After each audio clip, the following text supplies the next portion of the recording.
नियत में खोट। गीता को जन्म से ही एक चीज उसके परिवार से मिली थी और वो थी जिम्मेदारी। बेटा गीता, बाजार से ब्रेड लेकर आ जा। तेरे छोटे भाई बहन को भूख लगने का समय हो रहा है। जी माँ, अभी लेकर आती हूँ। और तुझे बोला था ना कि नौकरी ढूंढ ले। पापा की नौकरी से अब घर चलाना बहुत मुश्किल हो रहा है। तेरे और भी 3 भाई बहन है बेटा। माँ, मैं गई तो थी एक फैक्ट्री में, लेकिन उन लोगों ने कहा कि मेरी उम्र कम है। ओहो, तो किसी और दुकान में देख ले या फिर कपड़े सिल लिया कर। लेकिन अब बेटा। हाँ माँ, मैं तुझे समझ सकती हूँ। मैं कल फिर जाऊंगी। बेटा देख ले, पिता भी बुजुर्ग हो चले हैं। मैं कभी कभी सोचती हूँ कि 4 घर का काम पकड़ लूं, लेकिन ये समाज। गीता माँ को गले लगाकर वहां से चली जाती है।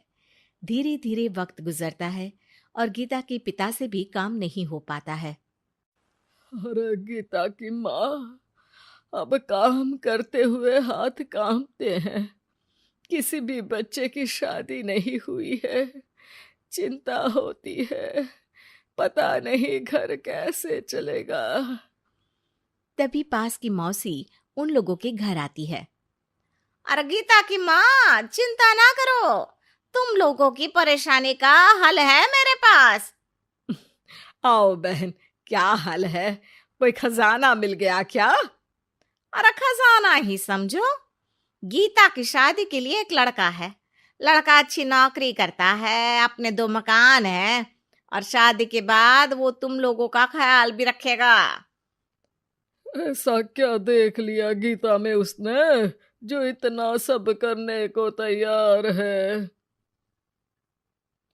अरे भाई साहब, अब आप लोगों से क्या छुपाना। लड़के की पहली बीवी का स्वर्गवास हो चुका है और 2 छोटे बच्चे भी हैं। अरे क्या बोल रही हो मौसी? नहीं नहीं, मैं ऐसी जगह अपनी गीता की शादी नहीं करूंगी। हाँ, मैं भी गीता को किसी ऐसे घर में नहीं भेजूंगा जहां 2 बच्चे पहले ही हो। देखो, गीता मेरी भी बेटी जैसी ही है। अरे लड़का बहुत ही शरीफ है। हो सकता है उसके भाग्य में गीता हो। कोई ऐब नहीं। बच्चे इतने छोटे हैं कि असली माँ और सौतेली माँ में फर्क भी नहीं समझेंगे। अरे लेकिन गीता ही क्यों? क्योंकि गीता को मैं जानती हूँ। कोई दूसरी लड़की उन बच्चों का जीवन खराब कर देगी। काफी मनाने के बाद और हालात को देखते हुए गीता की शादी गणेश के साथ हो जाती है।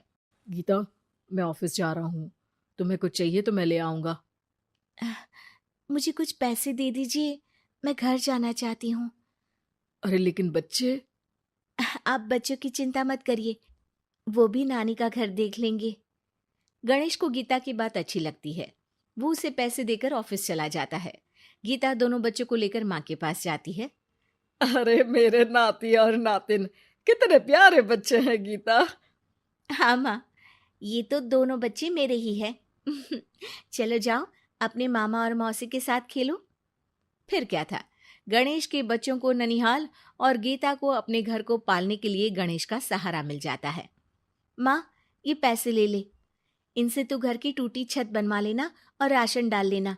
और हाँ, मैं ना ये कपड़े भाई बहनों के लिए लाई हूँ। धीरे धीरे गीता का घर भी संवरने लगता है। वो अपने ससुराल में भी अच्छे से रहती है और फिर गीता को एक बेटा होता है। गीता, तुम चाहो तो अपनी माँ को यहाँ मदद के लिए बुला सकती हो।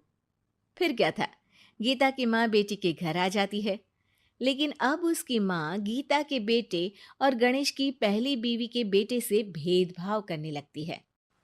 अरे, सारा दूध तू ही पी जाएगा। चल, छोटे भाई को दे गिलास। लेकिन नानी, ये तो मेरा दूध है, वो अपना ग्लास खत्म कर चुका है। अरे चुप, बिल्कुल चुप। बड़ा आया मेरा गिलास वाला। तभी वहां गीता आ जाती है। माँ, ये क्या बोल रही है, वो छोटा है और बहुत दूध है किचन में। अरे बहुत है तो क्या सारा इस सांप को पिला देगी? अपने बेटे का ख्याल रख। कल को तेरे 2 घर में से एक का हक मांगेगा तो क्या करेगी? माँ, तो दोनों का ही तो हक है ना प्रॉपर्टी में। अरे ना बेटा, सारा हक इस छोटे का है।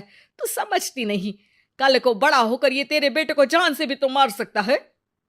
अब माँ सारा दिन गीता को गणेश की पहली पत्नी के खिलाफ कान भरती। अब गीता भी माँ के रंग में रंग जाती है। एक दिन, सुनिए ना, हम लोगों के 2 घर हैं, एक घर क्यों ना मेरे बड़े भाई को दे दे, उसकी शादी हो गई है। और फिर हमारे तो दोनों बच्चे छोटे हैं, बड़े होंगे तब तक तो वो घर हमारे काम का नहीं है ना जी।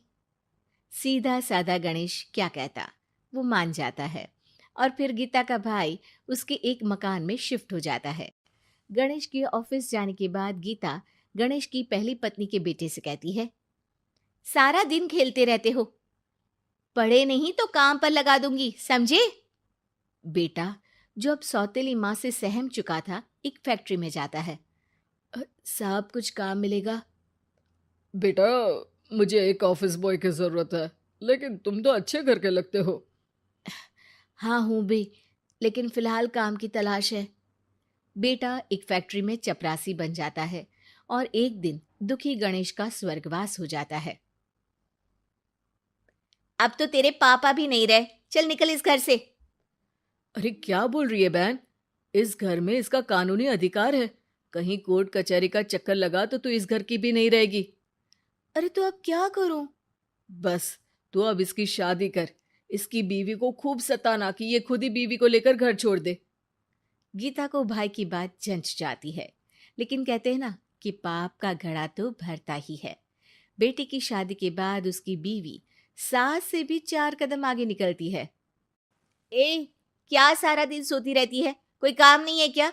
चल निकल इस घर से और अपने पति को भी लेती जा। हाँ हाँ तो चली जाती हूँ, वैसे भी ससुर जी के 2 मकान हैं, तो एक तो हमारा ही है, बस अब तो आप हमें अलग ही कर दो। आय हाय, कल की आई छोकरी मकान दे दूं? अरे वो तो मेरे भाई ने तेरे ससुर से खरीदा था पूरे नकद पैसों में। अच्छा, तो कागज दिखा दो और जो मकान बिकने में पैसा आया उसमें हिस्सा दो, तभी घर खाली करूंगी। सास का पारा 7वें आसमान में चढ़ जाता है, लेकिन करती भी तो क्या, ना तो उसके पास कागज थे और ना ही पैसे। और हाँ सासू माँ, वो मेरी शादी में जो भर भर के जेवर पहने थे ना आपने, वो भी इनकी असली माँ के हैं, उन जेवर पर भी मेरा अधिकार है। देखा था मैंने अपनी पहली सास के फोटो में वो गहने पहने हुई, कितनी सुंदर थी वो, कितना जच रहा था उन पर ये सब। सास तो बहू की बात सुनकर दंग रह जाती है।